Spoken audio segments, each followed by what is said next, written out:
来吧，咱们搂起来啊！就是这个，刚才我说了，就是中东是有2个赌徒的，一个是内塔尼亚胡，但内塔尼亚胡说实话有点不太敢赌啊。然后呢，不太，我跟你说我数学不好的那纯不可能。你知道我高考的时候，家人们，我说实话，我要数学不考，我都考不上大学，真的。我要英语但凡好一点，我都上清华北大了。我第2年考试的时候，清华北大我就差了4分，因为我上重本分数线，我当年上重本分数线的时候，我就能上清华北大。因为我清华北大考的特长生，我清华当时考的是播音主持，播音主持是全国第1，就是拿的是 S+ 的那个证，就是这个证可以给你留2年，你第2年你考上重本，就是重本分数线，你都能去。然后呢，我第1年英语考了55分，第2年英语考了64分。我们鹤岗一中的啊，我不知道你们有没有鹤岗人，鹤岗一中的就是那个我们的主任，当时我们教导主任是那个叫姚辉，我不知道你们知不知道啊？鹤岗的肯定只要一中的人都知道姚辉姚主任。然后呢，他专门教英语的，教出来老多清华北大学生了，教我都教迷糊了，真的。就是我也不笨，但是咱也不知道为啥，就是那英语啊，就是他跟我说嘛，就是比如说一个阅读理解啊，第1行告诉我这个单词叫啥啊，然后呢，就比如说 unbelievable 啊，就告诉你是不可思议的。第2行我再遇到，我不是不用心，我真用心了，我真用心记了。完了第2行遇到问我叫啥，我就忘了。但是我数学好。我数学打138分，家人们，真的，我现在都还给老师了。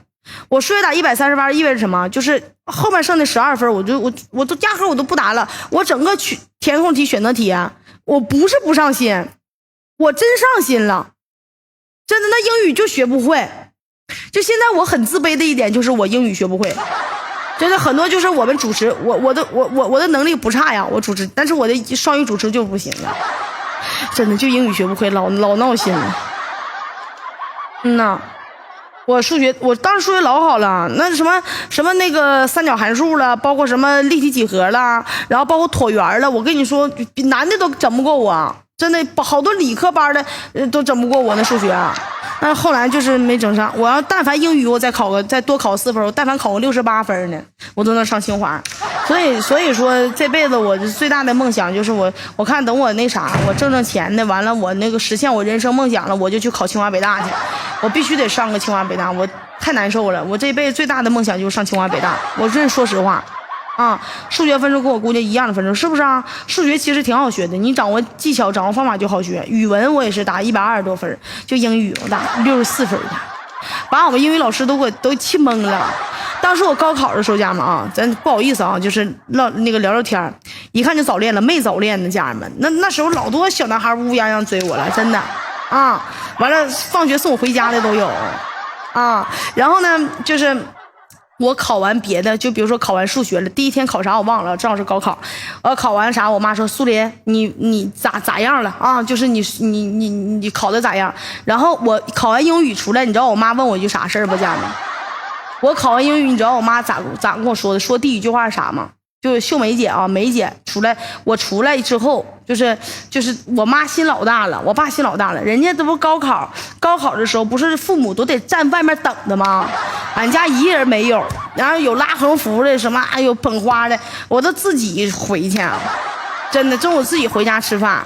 完了考完之后，我妈问我说：“那姑娘你英语你都蒙上没？”都说你都蒙上没？我说妈蒙上了，我这会蒙挺好。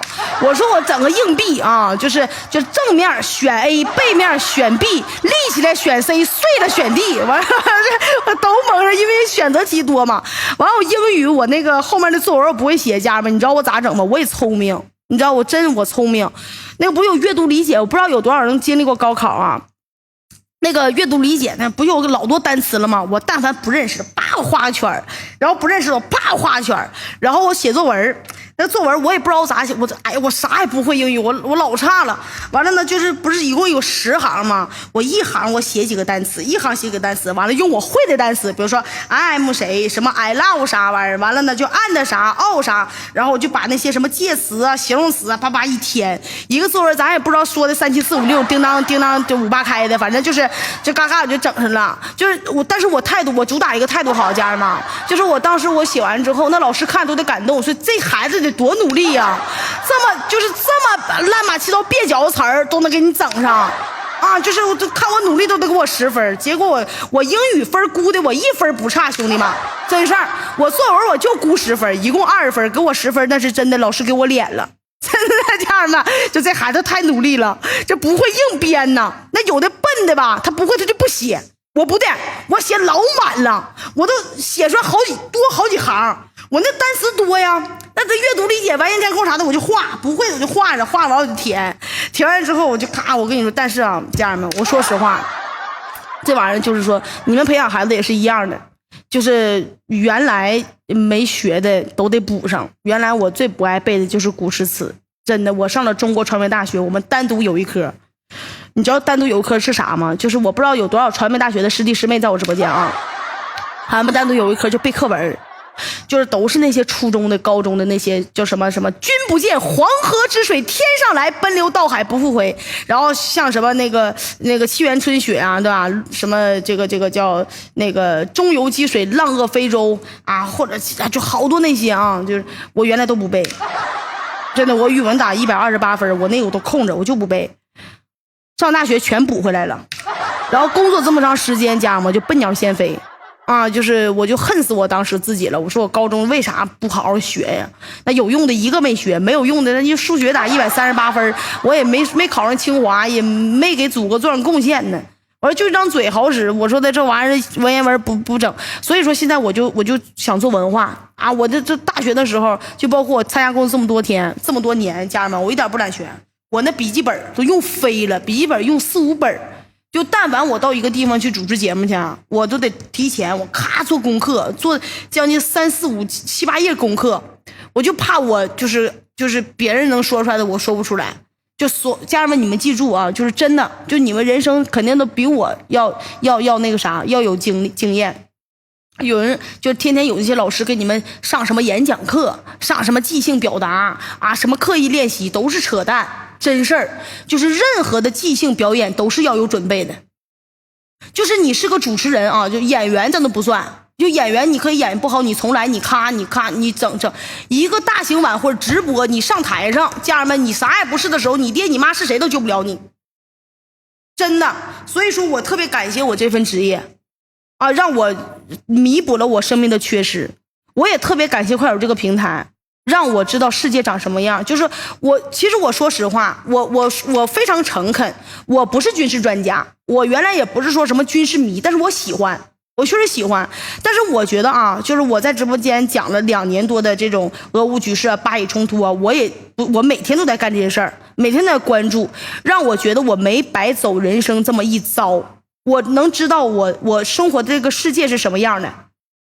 然后我这个社会上到底是发生了什么？为什么我们的生活会变成这样？为什么我们的世界会变成这样？就是我特别感谢你们给了我动力，我们是一起去学习的。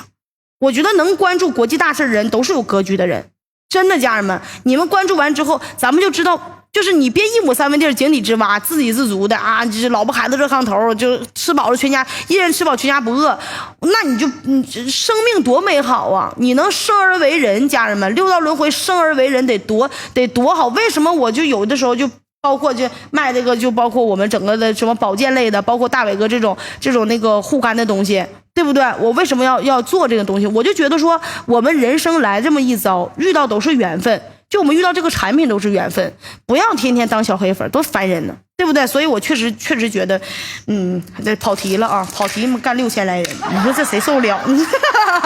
啊，咱不墨迹了啊，反正就是我觉得，挺好，就是跟大家一起来学习呗，是不是啊？咱不墨迹了啊，老铁们啊，咱们开始聊了啊，就是中东啊有赌徒。有赌徒，就是但是内塔尼亚胡呢下不了恒心，但是他后面的大哥下恒心了啊，咋我讲正事还掉人了呢？我回来了。干啥的都是没人了呢。那消息给我点点啊。那个特朗普先横下一条心，他就是赌，就包括苏莱曼尼那场他都是赌，但是当时赌明白了，他赌赢了。但是你想想啊，家人们，他随后在特朗普大选当中他赌失败了，就是下课了嘛。但是川普这次豪赌给谁了呢？给内塔尼亚胡空前的改变了。内塔尼亚胡就从那个苏莱曼尼那件事开始呢，他就看穿伊朗了，信心高涨了啊，开始一路狂飙，一路狂赌。于是呢，这就是我们说的炸死伊朗的那些什么核物理学家啊，赌赢了。在这个感谢刘老汉啊，在这个伊朗搞这个恐袭又赌赢了，在伊朗搞刺杀贵宾又赌赢了。然后内塔现在胆儿就越来越大了，知道吧？在刺杀苏莱曼尼的时候，99%的媒体都认为说伊朗会报复，现在好多人都说伊朗肯定不敢报复，对吧？就是不敢说伊朗一定会报复吧。但是咱说句实话啊，谁也根本没有办法真正预测未来啊。像是小德的呀，在进攻莱茵区之前，谁都不敢说什么英法不会反制，但是希特勒就敢赌啊，没有人敢下判断说就是这个不确定性的东西，谁敢说一定能发生？至于这次啊，为啥说你看8月15号都已经过去了，咱们大家所有人都在等，是不是啊？说伊朗到底能不能动手，什么时候动手，都在等啊。8月15号一个非常关键的节点已经过去了，伊朗为啥还不动手呢？家人们，有没有人想？原因其实很简单，因为我们之前也说过，说这次谈判刚开始，辛瓦尔差点被暗杀了，就是新当上哈马斯那个最高的那个大哥的那个人差点被暗杀了，气得哈马斯代表直接拒绝出席和谈的会议了，说我不谈了。但是人哈马斯的代表都准备从卡塔尔回家了，愣是被美国人强行给留下了，说什么第一轮没有谈成啊，还有第二轮第三轮，感谢家人们的礼物啊，咱再谈个3天3夜啥的，啥意思呢？为啥美国要拖延时间呢？毕竟这2天美国媒体是天天喊话呀，说伊朗要进攻，伊朗要进攻，还说什么巴以和谈失败了就立马要出手，对不对？老铁们啊，就是可能大家都知道8月15号这个节骨眼，8月15号这个节骨眼和谈，没人对谈几天上心，就对这个结果上心。在这种情况之下，美国把时间往后拖几天，不但对伊朗是一种羞辱，对伊朗士兵还有反美武装的士气也是一个非常严重的打击。你们想是不是这个事儿？所以我怎么说呢？现在就是一个非常关键的时间点，事情的走向已经由不得伊朗了。如果伊朗还不出手，美国跟以色列就会不停的加大赌注，直到伊朗还手为止。伊朗永远不还手，他就得一步一步的梭哈。伊朗还手，他就要拖美国下场。有人就说了，说伊朗的战略是对的，就应该打不还手，骂不还口。我只能说，家人们啊，如果当时苏莱曼尼被刺杀，伊朗发动报复，何至于此啊？对不对？但是就像现在，我觉得很明显的一个事儿，那就是这次美国拖延巴以和谈的进度，我觉得它是一个陷阱。如果伊朗等结果出来之后再动手，那等待的3天对伊朗绝对是有负面影响的。但是如果伊朗在没有结果之前直接出手了，那美国还可以把破坏巴以和谈这个锅直接扣在伊朗脑门子上。但是即便如此，我还是觉得啊，伊朗就是应该怎么着呢？确实应该出手了啊！他不是这个出手，家人们不是说他直接出手，不是说他自己下场，知道吗？为什么呢？咱就说啊，现在辛瓦尔啊也没有公开拒绝和谈，结果这边辛瓦尔刚派人到卡塔尔这边去和谈，这边以色列直接派摩萨德特工去暗杀辛瓦尔。这事知道不？要不是辛瓦尔消息灵通，在摩萨德特工到来前5分钟跑了，今天的新闻第一条肯定是辛瓦尔被干了，或者直接被以色列给绑了，失踪了。你说这种情况，你别说伊朗了，就是哈马斯现在就可以立马站出来，就拒绝巴以和谈，然后再让伊朗出手。这样一来，破坏巴以和谈的黑锅不就轮不到伊朗了吗？而且咱就是说了啊，全世界都清楚，美国人现在自己分裂，是不是啊？哈哈姐带着民主党想和谈，川普带着共和党要让以色列干到底。你说他美国人凭啥能促成和谈呢？就算拖延了2天时间，又能怎么样呢？能起什么作用呢？要想和谈，我跟你们讲，除非一种情况出现，什么事儿？那就是除非美国副总统哈哈姐直接答应哈马斯，说这么的，以色列弄死你老大哈尼亚，我让你们把内塔尼亚胡也给炸死，这样两边都扯平了，大家合起伙来谈一谈。只有这样情况出现，美国才有促成这次和谈的机会。注意是机会啊，可不是内塔尼亚胡也死了，巴以就和谈了。毕竟加沙难民还死了10几万人呢，这笔账才是真的呀，才是最大的呀。而且就算美国提出了这个，也不一定哈马斯就能接受。为什么呢？因为这几天随着哈马斯打爆隔离墙冲出去，黎巴嫩对着以色列全境搞轰炸，内塔尼亚胡现在一天24个小时都在地堡里面。就算哈哈姐和民主党是来真的，就允许哈马斯斩首内塔尼亚胡，那哈马斯也未必能做得到。你说哈马斯为啥能接受呢？不过哈马斯不一定能做到，但是美国却有这个实力，主要就看美国有没有这个诚意了，还有哈哈姐跟民主党有没有这个胆量。反正我觉得大概率哈哈姐没有这个胆儿。内塔尼亚胡再怎么说他是个犹太人，对不对？你让哈哈姐跟哈马斯做的这个合作，派人去弄死小胡子这事儿，如果曝光出来，我跟你说川普重拳出击，哈哈姐彻底完蛋。所以我才说这次和谈虽然美国耍赖皮把哈马斯的代表扣在卡塔尔了，然后拖延了2天时间，但是根本没什么卵用。再说了，现在可不是内塔尼亚胡一个人在赌啊。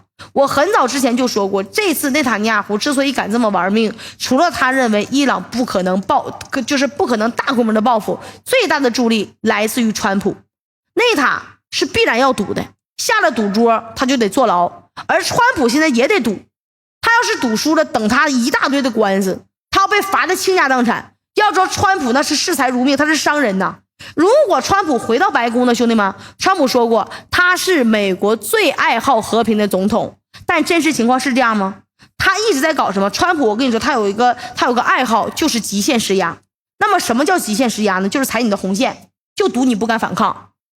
他跟任何人都这么干，你认怂了，你就把地盘包括利益你给我让出来，美国吃饱了那就收手，等什么时候饿了再踩红线，再赌你不敢抵抗不敢反抗。就这种玩法全世界没几个人敢干的，就包括所有的美国总统都不敢都不敢这么整，但是川普就敢干。而川普是内塔的最好兄弟，是最亲以色列的美国总统。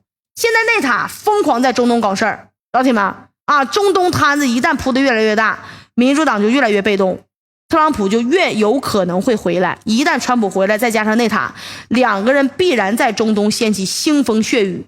那么既然如此，伊朗有啥犹豫的呀？直接让哈马斯出面宣布拒绝，然后开干不就完事儿了吗？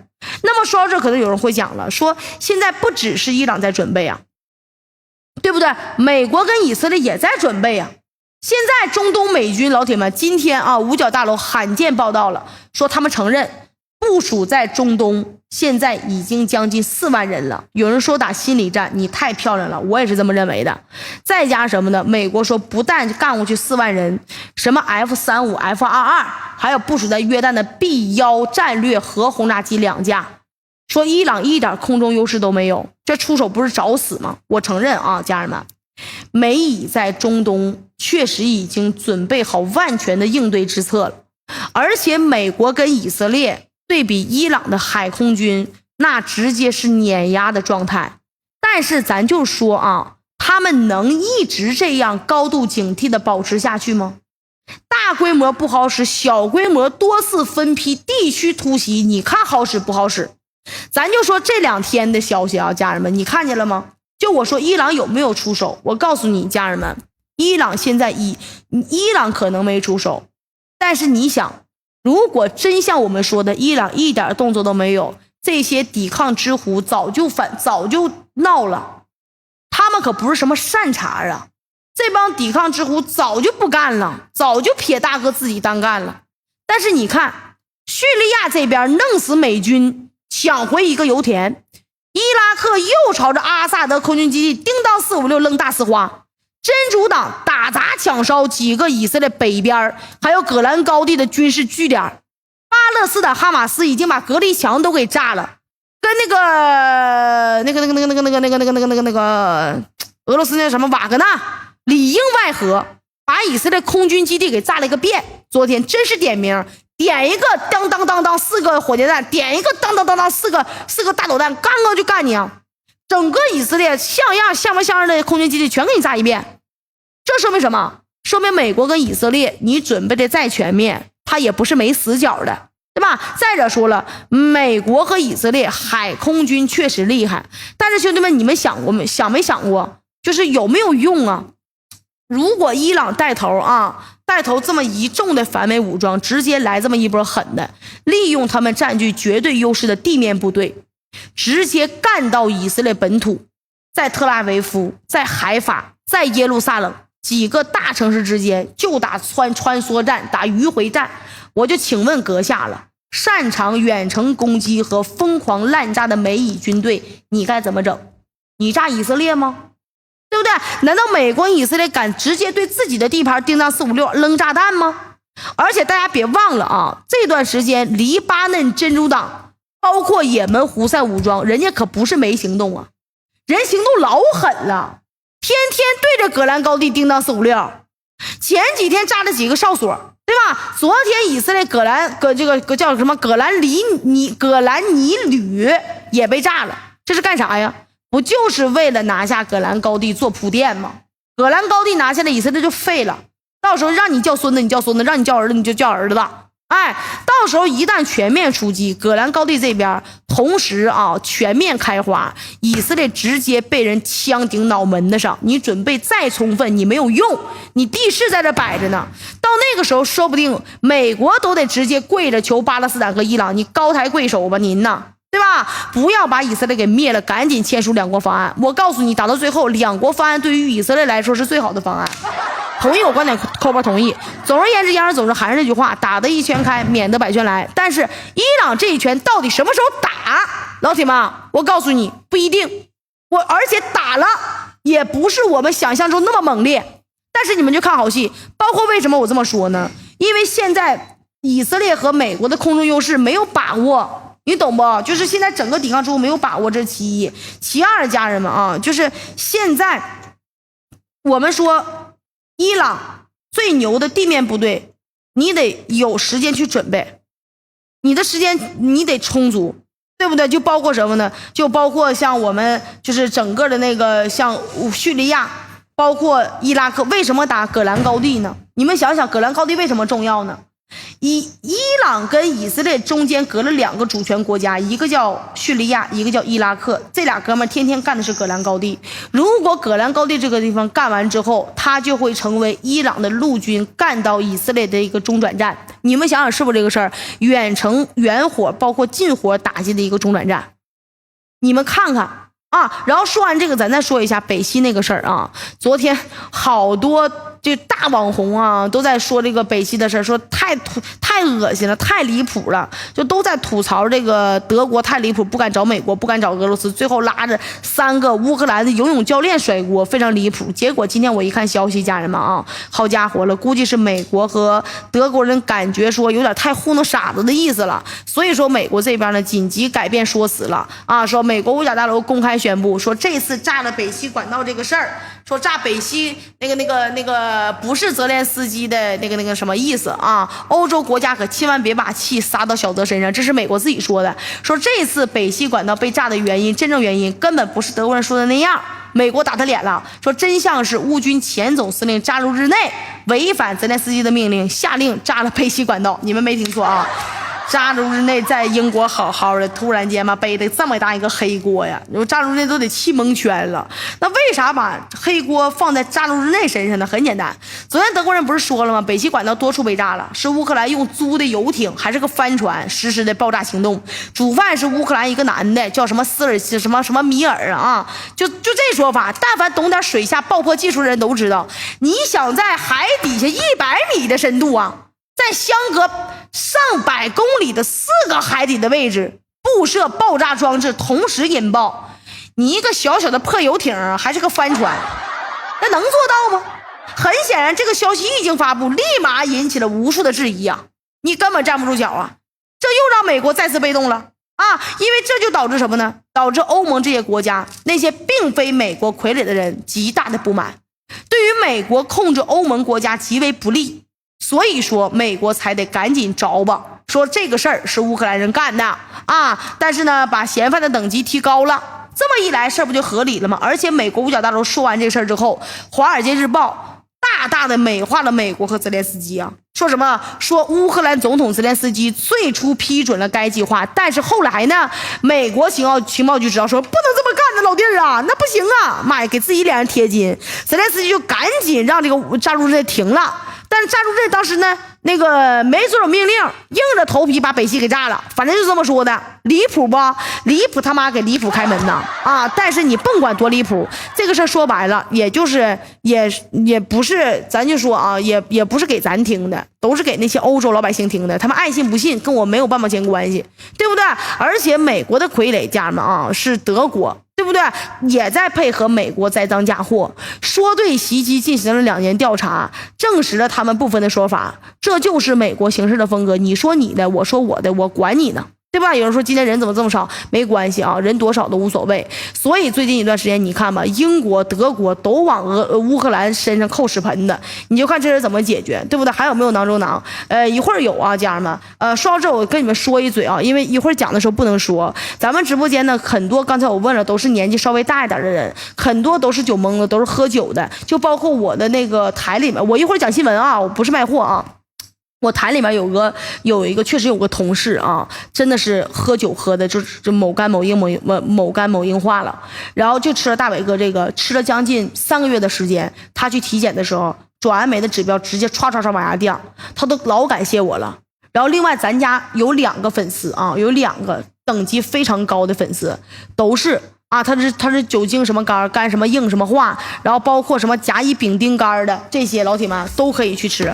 我讲完这个，我讲新闻啊，家人们，我不卖货啊，你们别走，我告诉你们，这玩意就是很牛，像什么这种啊，囊肿的，什么硬化的，包括大小3什么的啊，脂肪啥的，酒精啥的啊，什么损伤的都可以。因为什么呢？人体当中85%的问题都是来源于小肝肝，养小肝肝就是养我们的小命，懂我的概念不？所以家人们啊，你们但凡小肝肝有点问题的，有点问题的，包括你们睡眠不好的呀，包括你很多就是拉屎的这个喷臭的，而且都不成形的，打嗝放屁的，一吃点闹心的，不吃还难受的，你们直接就在我直播间等着，一会儿给你们上点，但是现在我不上，好不好？在哪儿卖？一会儿给你们买，好吧？喝酒喝的就是你根儿嘎的，完了，一张嘴熏死好几头牛的那种，你别走啊！但是我还有一个话题没讲完呢啊！我刚才有人问了，我以为卖货为主呢，你以为的就我不用你以为，我要我以为，这烦人呢。咱讲日本的事儿啊，家人们，咱讲日本的事儿，日本都快哭了，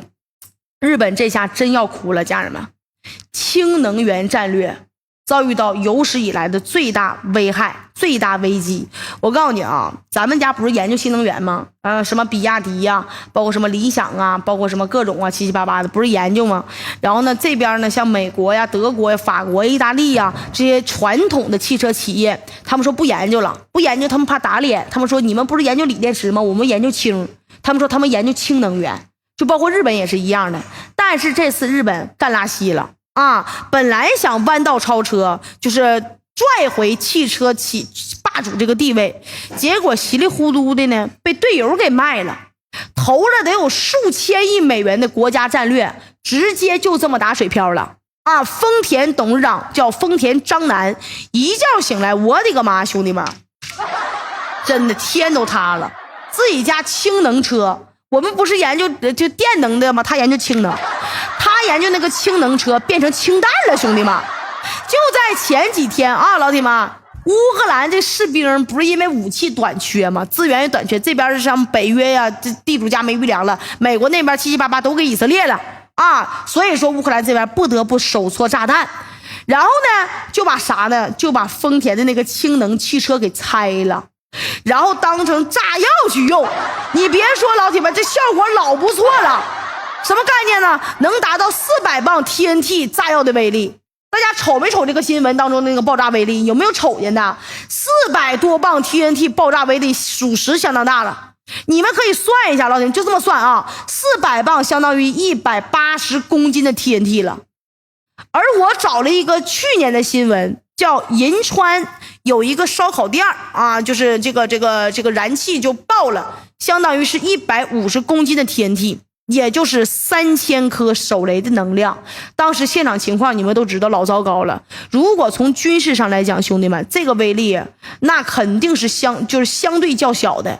你比如说啊，咱们家的那个火箭炮车，只需要拿出来1辆，不能再多了，就1辆啊，它的火力就能把丰田生产的所有新能源汽车放一起给炸了。那都远远不及呢。有兴趣你们可以查一查，叫 CL20当代炸药之王。了解完之后，你们就知道军用跟民用版什么差距了。虽然说威力很小啊，但是乌克兰呢，把这个丰田这个车拿出来，叮当456这么一干，欧美这边直接盖了个帽，炸了个锅了。你问问普通老百姓，谁敢买这玩意儿啊？对吧？现在锂电池如果出事儿了，大概率就是损失1辆车。妈，这玩意儿氢电池如果出事儿了，妈街坊邻居都得遭了个咸阳了。当然啊，你肯定得说了，说那人家有完善的安全防护措施，不能爆炸呀。我信啊，我真信，我也认为应该没问题。但是又有几个老百姓就愿意去赌这个事儿呢。假使说你地底下你家楼底下停个停车场，有100辆氢能源汽车，你能睡得着不？啊！国外网友都已经开始评论了，说这个车呀，要是在高速上爆了，我的妈呀，那简直不敢想象啊！这比锂弹池的威力可大多了，那非常危险呐。还有一个非常有趣的事儿，家人们啊，发布这个新闻，并且是非综合类的媒体啊，全都是那些汽车专业网站的评论，也就是大家买车的时候喜欢阅览的那些地方啊。你说这个市场大不大？影响大不大？你还记不记得三星手机爆炸了？记不记得这事儿？现在老铁们，三星都干垃圾了，在我们东方大国有几个人买三星啊？三星负责人立马出来公关，又召回又道歉，一系列操作不可能挽回不了，一路下跌那销量。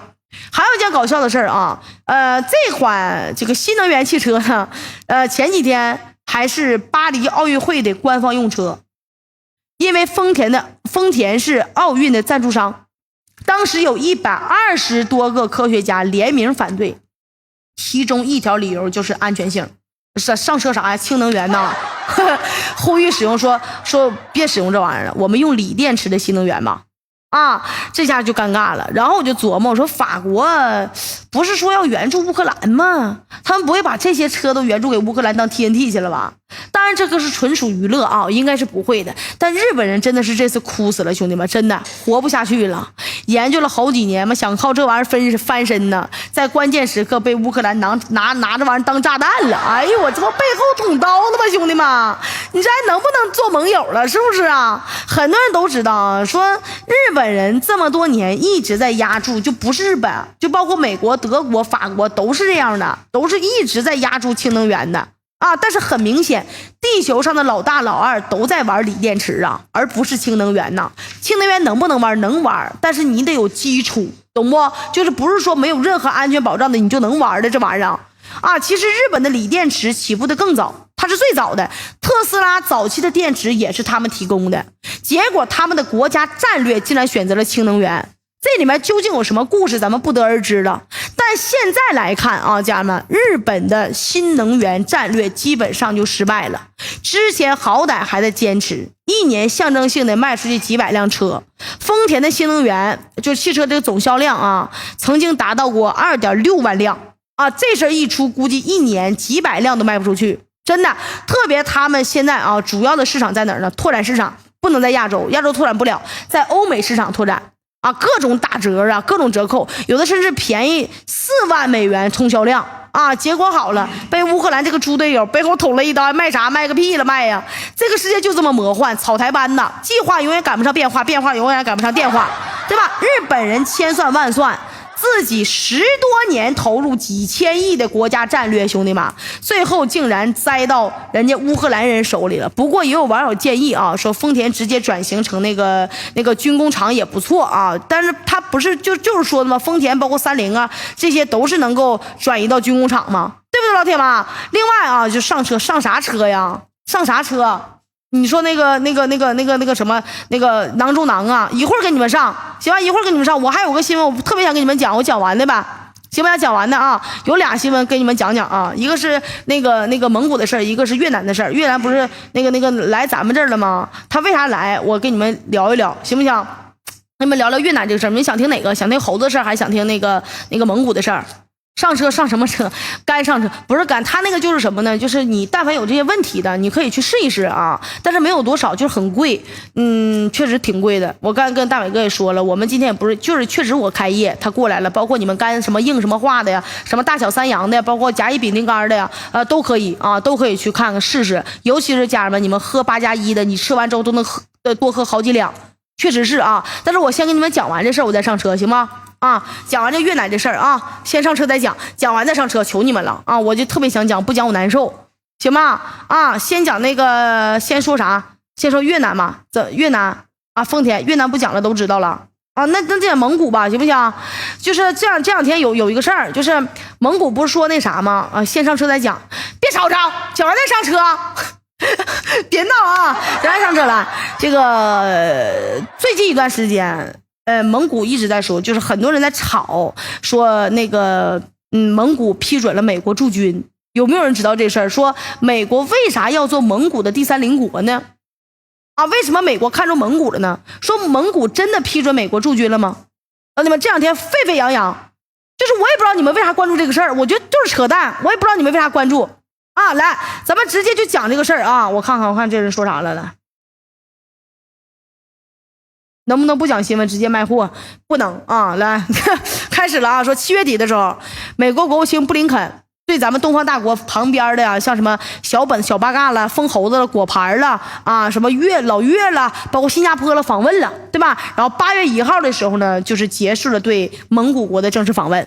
然后呢，布林肯这此行啊，很多爱国人士就最关心的问题，就是因为美国最早就提出来一个理念，他们就想在蒙古驻军，你知道，因为蒙古离2个地方都近嘛，一个是东方龙，一个是那个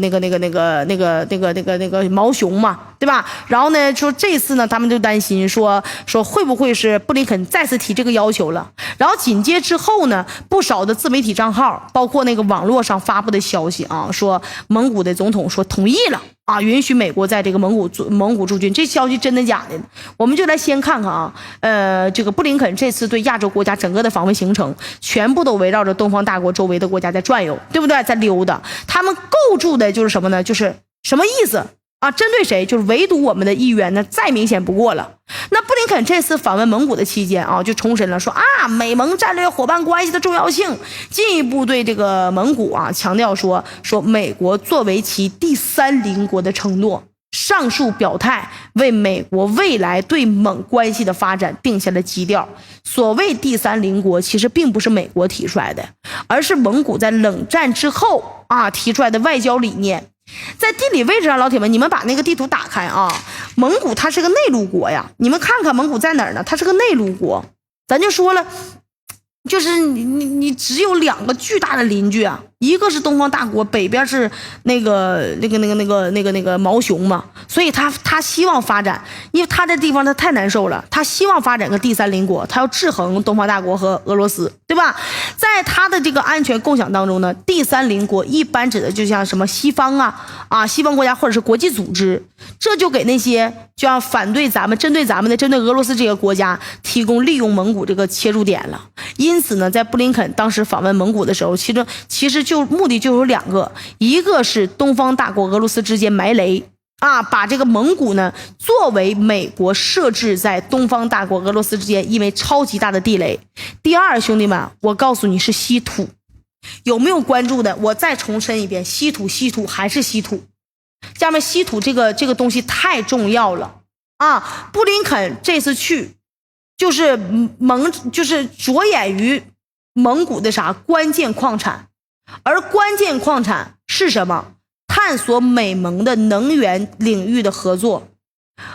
现在我们的稀土已经不出口给美国了，我们的稀土家人们是全球稀土产量的50%。就是现在哪儿呢？叫那个澳大利亚加上巴西，这俩人加起来能够赶上我们，但是没有用，因为太贵了。我们这边不但量大，而且开采技术还有，包括我们也是稀土进口的第一大国，我们深加工之后再出口给别人。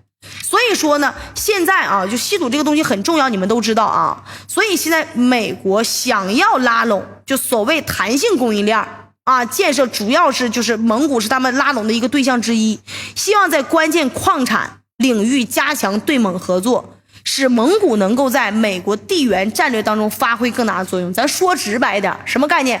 就是美国想利用蒙古作为稀土的供应国之一，取代主要依赖东方大国稀土供应国的地位啊。因为这个目标，家人们啊，这一次布林肯访问蒙古期间呢，双方表示了在矿产安全伙伴关系框架之下开展联合项目以及计划。根据环球网报的呢，说是两国同意了今年在叫乌兰巴托举行一个叫美蒙能源对话，讨论在可再生能源领域的合作，尤其是风能发电啊。这个举措呢，就一直被视为美蒙扩大能源合作的一个非常强烈的新信号。但是我跟你讲，说1000道1万，你说啥玩意儿？嘎拉哈，你干冰凉，我也不信。什么概念呢？就是你说啥你都掩盖不了美国的目的。美国目的，老铁们，你记住苏一句话，就是稀土。因为稀土永磁性材料这玩意儿是干啥的？为啥美国这么看重呢？它是美国制造导弹、制造隐身飞机、制造卫星等等尖端武器设备必不可少的材料。而且之前美国这些材料主要依靠谁来提供啊？依靠咱们来提供。事实上蒙古拒绝了美国驻军这个要求。蒙古的那些大哥再怎么二，再怎么傻，不至于弱智到直接与围着蒙古的2个大国为敌，引火烧身呢，把狼引到这个蒙古的身上啊！更何况家人们，东方大国俄罗斯2个国家绝对不可能允许说美国的军机飞越自己家领空干到蒙古，这不疯了吗？美国怎么？我们但凡不开放领空，一个我们一个俄罗斯，美国军机怎么进来？咱就问问。而且老铁们，你再看看蒙古有战略纵深吗？那美国过来他有病吗？那不请等着下套吗？所以说老铁们啊，咱们看新闻的时候一定要看，就是看清楚事情的本质，不要瞎胡乱听。就包括那个朝鲜1万多人到了什么俄罗斯本土去参战，我都没查着这个新闻，好多那个自媒体公众号都在说，我也不知道这哪来的消息，我一查1-2个月以前的。擦亮你们的眼睛，家人们啊！新闻不能瞎看，不能瞎信。那玩意儿，有的主播嘛，这讲的日本都把朝鲜给炸了，我都快蒙圈了，真的，我都不知道他们怎么讲出口的啊！一定得注意啊！就包括你们买货，一定要擦亮眼睛，真的啊！咱今天新闻讲差不多了，我本来。